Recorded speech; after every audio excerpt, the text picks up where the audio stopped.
నమస్కారం సిటీ వార్తలకు స్వాగతం. తాడేపల్లిలోని గంగానమ్మ తల్లి ఆలయ పునర్నిర్మాణ ప్రారంభోత్సవ కార్యక్రమంలో మంత్రి నారా లోకేష్ దంపతులు పాల్గొన్నారు. అమ్మవారికి లోకేష్ బ్రాహ్మణులు ప్రత్యేక పూజలు చేశారు. రాష్ట్రం సుభిక్షంగా ఉండాలని, ప్రజలు సంతోషంగా ఉండేలా చూడాలని గంగానమ్మ తల్లిని వేడుకున్నట్లు మంత్రి లోకేష్ తెలిపారు. కార్ల్ మార్క్స్ ఆర్థిక తాత్విక రాతప్రతులు 1844 పుస్తక పరిచయ కార్యక్రమాన్ని యూటీఎఫ్ కార్యాలయంలో నిర్వహించారు. కార్ల్ మార్క్స్ ఆర్థిక తాత్విక రాతప్రతులు 1844 చర్చించారు. ఆర్థిక సమాజాన్ని కూల్చి సోషలిస్ట్ సమాజాన్ని నెలకొల్పేందుకు తీసుకోవాల్సిన చర్యలపై పుస్తకంలో రాసినట్లు చెప్పారు. ప్రతి ఒక్కరూ కార్ల్ మార్క్స్ ఆర్థిక తాత్విక రాతప్రతులు 1844 పుస్తకాన్ని చదవాలని కోరారు. కార్యక్రమంలో విద్యావేత్త ఐవి రమణారావు, ప్రొఫెసర్ అంజిరెడ్డి, జగన్నాథరావు, కొండూరు వీరయ్య, కొండా శివరామిరెడ్డి, మురళి, కాపు శ్రీనివాస్ తదితరులు పాల్గొన్నారు. కార్ల్ మార్క్స్ రాసినప్పుడు ఈ పుస్తకం నోట్స్గా రాసుకున్నాడు. తర్వాత అది ముద్రణలోకి రాలేదు. మొదటిసారి ముద్రణలోకి 1932లో వచ్చింది. తర్వాత దాన్ని తెలుగులో ఇప్పుడు పూర్తి స్థాయిలో అనువాదం వచ్చింది. సమీక్షా పరిశోధన వారు ప్రచురించారు. కానీ ఆ పుస్తకాన్ని ప్రజలకి పరిచయం చేయడానికి, ఉద్యమకారులకు పరిచయం చేయడానికి ఈ పరిచయ కార్యక్రమం ఏర్పాటు చేశాం.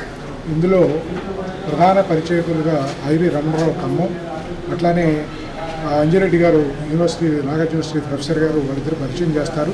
ఈ రోజంతా కూడా ఈ కార్యక్రమం జరుగుతుంది. ప్రధానంగా సమాజంలో ఉన్నటువంటి ఈ పెట్టుబడిదారీ సమాజాన్ని కూల్చి సోషలిజాన్ని ఎలా తీసుకురావాలి, సోషలిజం ఎలా ఏర్పడుతుంది, కార్మికుల యొక్క రాజ్యం ఎలా వస్తుంది అనేది మార్క్స్ ప్రాథమిక దశలో ఆయన రాసుకున్నటువంటి నోట్స్. ఎస్హెచ్ఓ అగర్వాల్ హాస్పిటల్ సంయుక్త ఆధ్వర్యంలో ఉచిత వైద్య శిబిరాన్ని నిర్వహించారు. బ్రాడీపేట ఎస్హెచ్ఓ కార్యాలయంలో జరిగిన వైద్య శిబిరంలో డాక్టర్ కల్పన పాల్గొని రెటీనా పరీక్షలు నిర్వహించారు. ప్రతి ఒక్కరూ 6 నెలలకొకసారి రెటీనా టెస్ట్ చేయించుకోవాలని సూచించారు. రెటీనా పరీక్షలు ఆలస్యం అవడం వల్ల చూపు కోల్పోయే అవకాశం ఉంటుందన్నారు.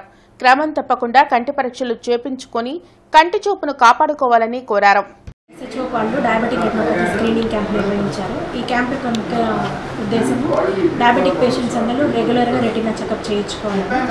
డయాబెటీస్ వల్ల కంటి నవ్వాలంటే రెటీనా ఎఫెక్ట్ అయ్యే అవకాశాలు ఉంటాయి. అర్లీ స్టేజెస్లో చిన్న మెడికల్ మేనేజ్మెంట్ తీసుకుంటే, అంటే లేజర్స్, ఇంజెక్షన్స్ ఇలాంటి ట్రీట్మెంట్స్ తీసుకుంటే చూపుని నిలబెట్టవచ్చు. ఒకవేళ మీరు లేట్ స్టేజ్ వరకు వెళ్ళిందంటే సర్జికల్ మేనేజ్మెంట్ వరకు వెళ్తుంది. ఒక్కొక్కసారి అడ్వాన్స్డ్ స్టేజెస్కి వెళ్ళాక చూపుని మళ్ళీ నార్మల్కి తెచ్చే అవకాశాలు తక్కువగా ఉంటుంది. సర్జరీ చేసినా కూడా చూపు నార్మల్కి రాకపోవచ్చు. సో ప్రతి షుగర్ పేషెంట్ షుగర్ తెలిసిన వెంటనే ఫస్ట్ ఐ చెకప్ చేయించుకోవాలి. ఆ తర్వాత ప్రతి 6 నెలలకు ఒకసారి కంటి నరాలు చెక్ చేయించుకుంటూ ఉండాలి. జూలై 20 నుండి 30 వరకు ఎస్సీ, ఎస్టీ, బీసీ మైనారిటీ హాస్టల్స్లో హాస్టల్ నిద్ర విద్యార్థులతో ముఖాముఖి కార్యక్రమాన్ని నిర్వహించనున్నట్లు ఏఐఎస్ఎఫ్ రాష్ట్ర అధ్యక్షులు జాన్సన్ బాబు తెలిపారు. సిపిఐ కార్యాలయంలో నాజర్జీ ఇతర నాయకులతో కలిసి ఆయన మీడియాతో మాట్లాడారు. గత ప్రభుత్వం సంక్షేమ హాస్టల్స్ ను నిర్లక్ష్యం చేయడంతో పాటు మెస్ ఛార్జీల బకాయిలను కూడా పెట్టిందని మండిపడ్డారు. విద్యా దీవెన, వసతి దీవెనలను తల్లుల అకౌంట్లో వేయడం వల్ల అనేక ఇబ్బందులు తలెత్తాయని చెప్పారు.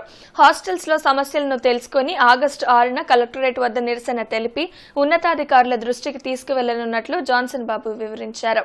నెల 20వ తారీఖు నుండి 30వ తారీఖు వరకు ఏఐఎస్ఎఫ్ ఆధ్వర్యంలో రాష్ట్ర వ్యాప్తంగా ఉన్నటువంటి ఎస్సీ, ఎస్టీ, బీసీ, మైనార్టీ సంక్షేమ హాస్టల్ సమస్యలను తెలుసుకోవడం కోసము హాస్టల్ నిద్ర విద్యార్థులతో ముఖాముఖి కార్యక్రమాన్ని నిర్వహించుకోబోతా ఉన్నాం. ప్రధానంగా గత ప్రభుత్వంలో 4 సంవత్సరాలుగా మా దృష్టికి వచ్చినటువంటి సమస్యలు విద్యా దీవెన, వసతి దీవెన తల్లుల అకౌంట్లలోకి వేయడం ద్వారా చాలా నష్టం జరిగింది. చాలా నష్టం జరిగి విద్యార్థులు డిగ్రీ కళాశాలకు సంబంధించి ఫీజులు కట్టలేకపోయారు. ప్రధానంగా ప్రభుత్వ హాస్టల్స్లో, మేనేజ్మెంట్ హాస్టల్లో చేరలేనటువంటి పరిస్థితుల్లో విద్యార్థులు ఉన్నారు. హాస్టల్స్ కూడా మూసివేసినటువంటి పరిస్థితి మనం చూస్తూ ఉన్నాం. అందుకనే విద్యా దీవెన, వసతి దీవెన ఏదైతే ఉందో అది కళాశాల అకౌంట్లోకి వేయాలని చెప్పేసి ప్రధానంగా అడుగుతా ఉన్నాం. ప్రధానంగా ఈ జిల్లాలో అనేక సాంఘిక సంక్షేమ హాస్టల్స్ ఉన్నాయి.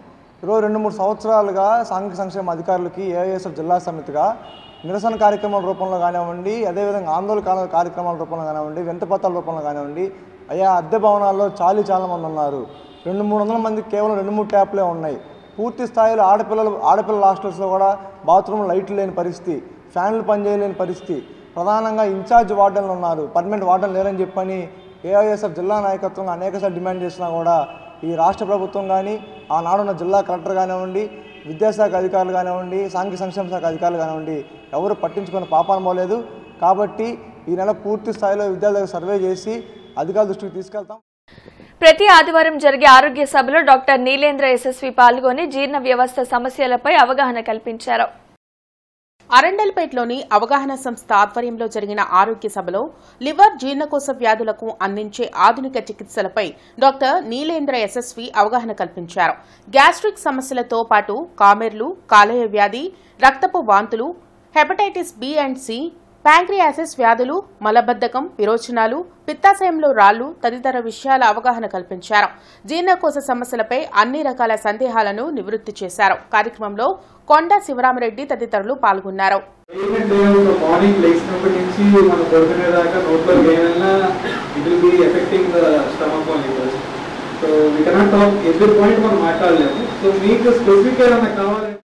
గత 5 ఏళ్లలో విద్యా వ్యవస్థను వైసీపీ ప్రభుత్వం అస్తవ్యస్తం చేసిందని తూర్పు MLA Nazir Ahmed, TDP పాలిట్ bureau సభ్యులు టీడీ జనార్దన్ విమర్శించారు. పొన్నూరు రోడ్లోని అంజుమన్ ఇస్లామిక్ పాఠశాలలో విద్యార్థులకు పుస్తకాలు, పెన్నులు, పెన్సిళ్లు పంపిణీ చేశారు.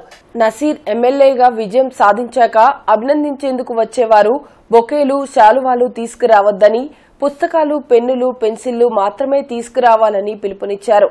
ఇప్పటి వరకు 25,000 నోటు పుస్తకాలు, 30,000 పెన్నులు, 5,000 పెన్సిళ్లు వచ్చాయి. ఈ కార్యక్రమంలో తెలుగుదేశం పార్టీ నాయకులు బలరాం, శ్రీనివాసరావు, సత్యం, ఉస్మాన్, ప్రధానోపాధ్యాయురాలు షాహినా తదితరులు పాల్గొన్నారు. తల్లికి వందనం అనే కార్యక్రమం చంద్రబాబు నాయుడు గారు ఎన్నికలకు ముందు హామీ ఇచ్చారు.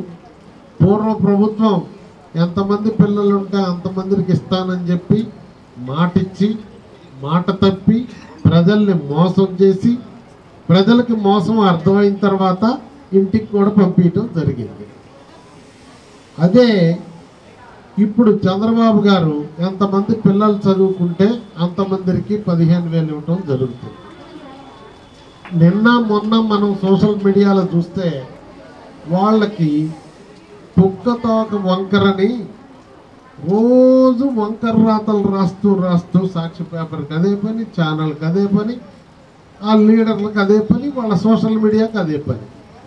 మళ్ళా కార్యక్రమమే స్టార్ట్ కాలేదు, అప్పుడే హరికథలు రాయటం మొదలుపెట్టారు. మగపిల్లలకి ఆడుకోవడానికి క్రికెట్ కిట్, టెన్నిస్, బ్యాడ్మింటన్ ఏం కావాలంటే మీ స్కూల్లో మంచి ప్లే గ్రౌండ్లో ఆడుకోవడానికి కూడా అవకాశం ఉంటుంది. సో మీ చదువు మీద ధ్యాస పెట్టండి. మీకు కావాల్సిన అన్ని కూడా మేము తీసుకొని మీ దగ్గర పెడతాం. చదువుకుంటారా? ఓకే. అంజుమన్ స్కూల్ పేరుని గట్టిగా మీరందరూ నిలబెడాలి. మీ పిల్లలతో మీతో పాటు మీ టీచర్స్ పేరును కూడా, మీ పేరెంట్స్ పేరును కూడా మీరందరూ కూడా స్టాండర్డ్ గా మంచి చదువులు చదువుకొని ఒక మంచి పొజిషన్ కి రావాలని చెప్పి మనస్ఫూర్తిగా కోరుకుంటూ, ఉపాధ్యాయులు మీరు కూడా ఎటువంటి ఇబ్బంది లేకుండా, మీకు ఎటువంటి ఇబ్బందులు వచ్చినా, ఏ కష్టాలు వచ్చినా మీకు తమ్ముడుగా, మీ అన్నగా నేను అండగా ఉంటాను. మీరు ఏ విషయమైనా నాతో చర్చించవచ్చు, మాట్లాడచ్చు. మనందరం కలిసి ఒకే ఒక ఆలోచనతో, ఒకే ఒక విధానంతో ముందుకెళ్ళాలి. పిల్లల చదువు, స్కూల్ డిసిప్లిన్ అనేది చాలా ముఖ్యం. రాష్ట్ర ప్రభుత్వం తల్లికి వందనం పథకానికి త్వరలోనే విధి విధానాలను ప్రకటిస్తోందని మంత్రి నిమ్మల రామనాయుడు అన్నారు. తెలుగుదేశం పార్టీ కేంద్ర కార్యాలయంలో మంత్రి నిమ్మల రామనాయుడు మీడియాతో మాట్లాడుతూ, ఎన్నికల్లో ఇచ్చిన మాట ప్రకారం ప్రతి విద్యార్థికి 15,000 రూపాయలు ఇస్తామన్నారు. వైసీపీలా కోతలు లేకుండా పథకాన్ని అమలు చేస్తామని, దీనితో పాటు ఆగస్టు 15 నుంచి రాష్ట్ర వ్యాప్తంగా 183 అన్నా క్యాంటీన్లను ప్రారంభించనున్నట్లు తెలిపారు. నెల రోజులు కాకుండానే ప్రభుత్వంపై వైసీపీ నాయకులు దుష్ప్రచారం చేస్తున్నారని ఆరోపించిన ఆయన, అబద్దాలకు, అసత్యాలకు అంతర్జాతీయ స్థాయిలో వైసీపీ పేటెంట్ పొందిందన్నారు. పెన్షన్, ఇసుక, తల్లికి వందనం పథకాలపై విష ప్రచారం చేస్తున్నారని ఆగ్రహం వ్యక్తం చేశారు. 2 పిల్లలు ఉన్నా అమ్మఒడి ఇస్తామని మడమ తిప్పింది జగన్ కాదా అని ప్రశ్నించారు. తల్లికి వందనం గురించి మాట్లాడే అర్హత వైసీపీ నేతలకు లేదన్నారు.